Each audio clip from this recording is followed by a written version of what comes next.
So I could not be more thrilled to introduce tonight's moderator, David Letterman. Thank you very much. You're very welcome. And Jerry Seinfeld, thank you. Intro. Okay. I believe so, yes.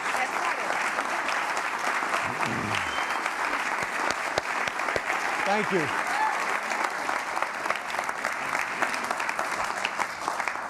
Thank you very much. It's a great pleasure to be a part of this.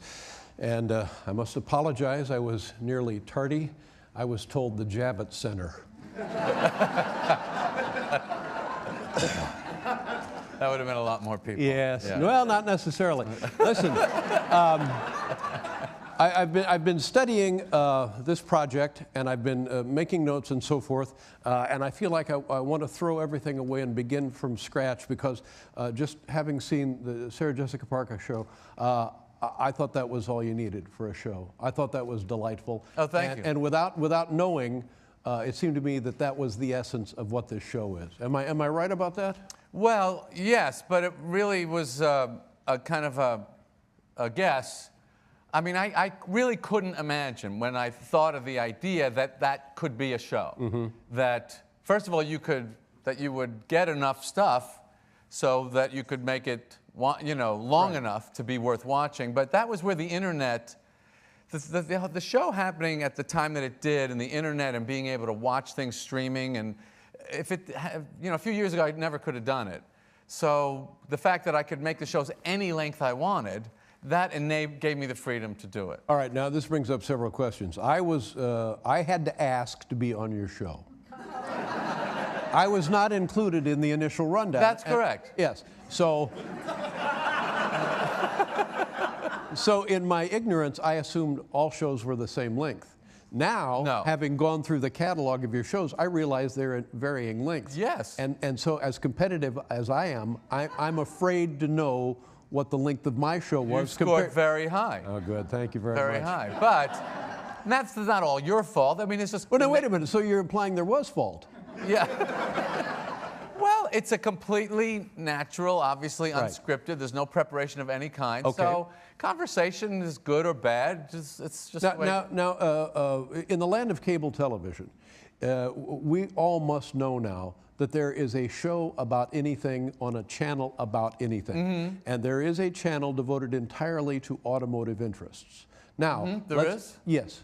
You're not aware of this? Cars.tv or whatever, what is it? It's called Velocity. Oh, Velocity, okay. Are you familiar with it? Well, I guess not. I'm not, no. So you're telling me that if you wanted to pick up the phone tomorrow and say, what do you think? Would you be interested in carrying comedians in cars getting coffee? Are you my agent? I mean, this is, the idea of the show, honestly, was to try and create something that fit a whole new medium. Right. I really was thinking, what would be a good TV show for a phone? That was really where I started. Right. And I thought this would be fun for a phone, because you don't have to follow a story. But also, your premise was that this is the kind of show that could never be listened to in a pitch form at a traditional network. Yes, and now I'm telling you, there exists a network that would welcome this show. Well, let's get into figures then. What are we talking about? I don't know. So the other question is, to me, and I thought about this, could we have done the show without cars? Could it be just comedians getting coffee? No. Comedians playing cards getting coffee? No. Comedians fishing getting coffee? No. Has to be cars. And these are just my theories. They're personal. I don't know if they hold water, but these are my theories. I think part of what makes the show watchable is it's moving. Mm-hmm. There's an energy. Right. When you have no narrative drive, you're not telling a story. No one's waiting to see what happens. We know they're going to get coffee. That's the only story. Right. You need a kinetic energy. So it was like take a talk show and make it move and make it outside, and then maybe you could sit through the 11, 12 minutes, whatever it is. What was mine? Yours was the maximum we've ever done at that time. I think it was over 20. No, it was 18. Yeah. Yeah. Well, that's the cable version. Yeah. So this watching you and Sarah Jessica Parker raises so many questions for me. Really? Yes, I'm envious of this. This is a lovely project, and heretofore I thought that the car was only. Here's what I originally thought. Yeah. Because I know you have a collection of cars. Yeah. And I thought you had found a way to write them off.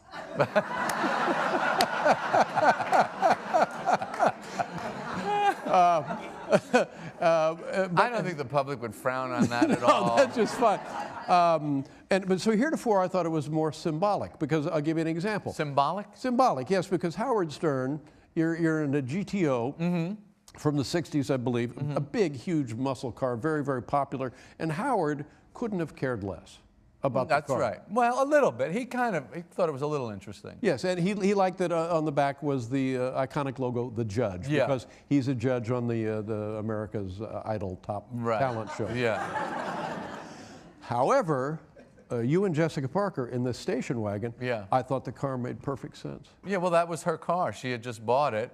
And I was talking to her about what kind of car. She said, well, I just bought this car. And I go, well, that's kind of a good tie-in, so let's use that. But it was perfect. And even if you two had not gotten coffee, the show was in the car. And I thought, well, here we have now the essence. I bet this is what Jerry was striving for. Well, but in the diner, we got the rye bread bit came back, and the guy who doesn't know where to look. So, you know, you need moving the guest. Here's another theory of mine. Moving people around keeps them awake.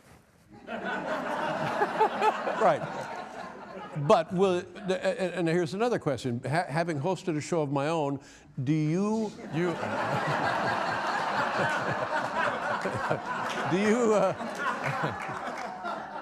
are you looking for the personality as a guest to be the dominant influence, or do you want to be the dominant influence, or do you want to be equal? It doesn't matter. As long as I can engage with the person. It's really amazing to me that you, who are probably even crankier than me, are able to engage.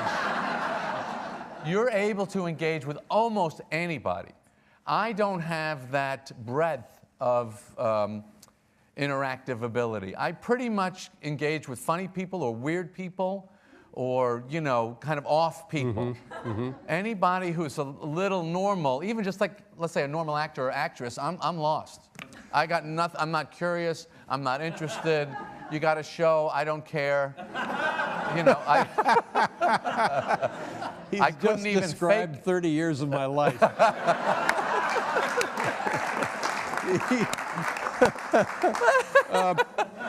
I saw the show. That's great.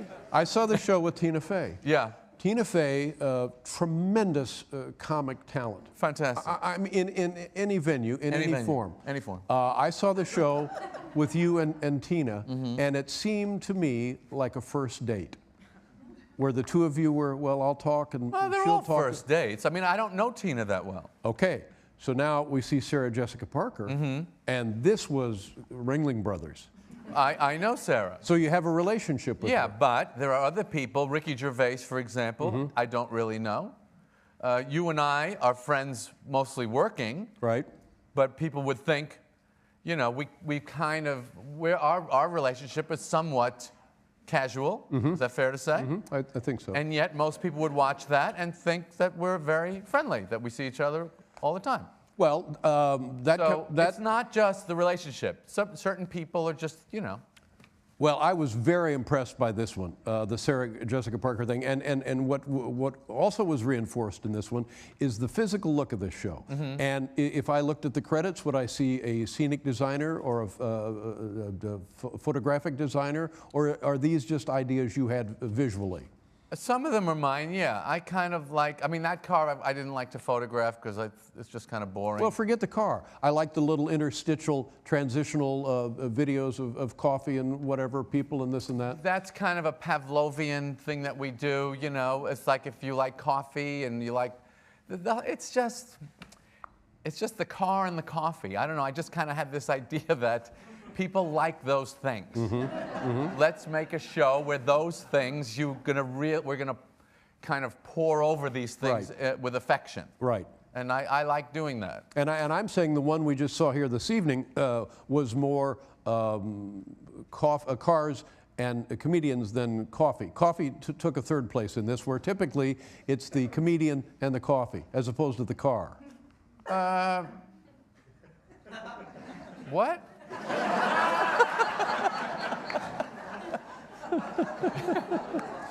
Do you, like when we did our show, or I did your show, how much video did we shoot? We did quite a while. We may have done almost 3.5 hours. Is that typical? Yeah, that's typical. It seems to work. It's really weird. It seems to give me just enough. And I brought a thing, if I may, to show what, you know, like the actual moment feels like and what we make it into. So this is raw material. Yeah, just completely raw, like 60 seconds. I think the first one is me and Bob Einstein. What really happened, because none of this is in the rhythm and the pace and the feeling. Right. After, so I wanted to show you a little bit about, you know, what we're making out of the raw material. So I brought the raw material and the finished product. Okay, and by the way, Bob Einstein, to my tastes, a tremendous choice for this. Maybe on the esoteric side, but nonetheless, here's a guy is just one of those guys. Well, yeah, a lot going on. Yeah. A lot going on. Okay, let's, where do we take a look at it here? Yeah, can we roll that?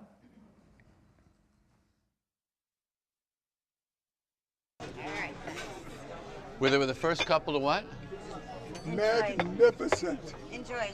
Thank you. The first couple. Well, who feels like an idiot right now? I'll tell you who. Yeah. Not me. You don't feel like an idiot? You do. Why? Because look at the crap you got, and look at the authentic. Apparently, I'm at my restaurant. It's not restaurant, it's restaurant. So, George Shapiro would be so proud of me. so, Oh my God. That is fantastic.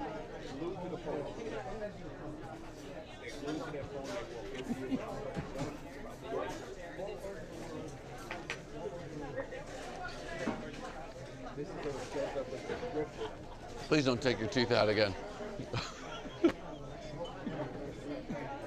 Watch them in the coffee and then put them back in. Please don't do that. and I did it all for this, and all for this game, this whatever it is. I had my teeth taken out.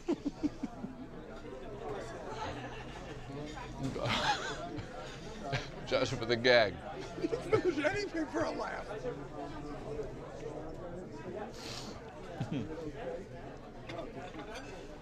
So,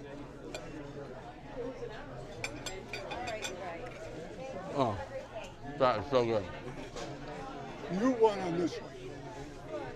Yeah, you went. How good is that? Please take half. No. No. If it's the last thing you do, we can be like Larry David. No, I'm going to just try this. Okay, so, If I try that, will you take this? no.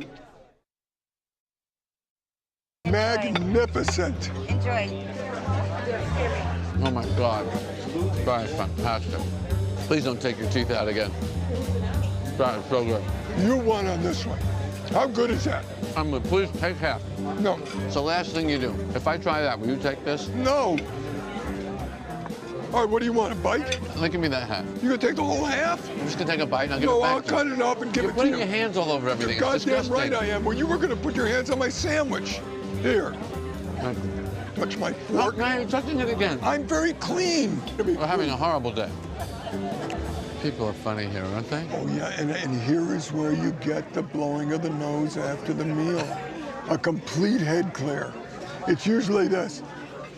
Wow, wow, wow, wow, and then it's this.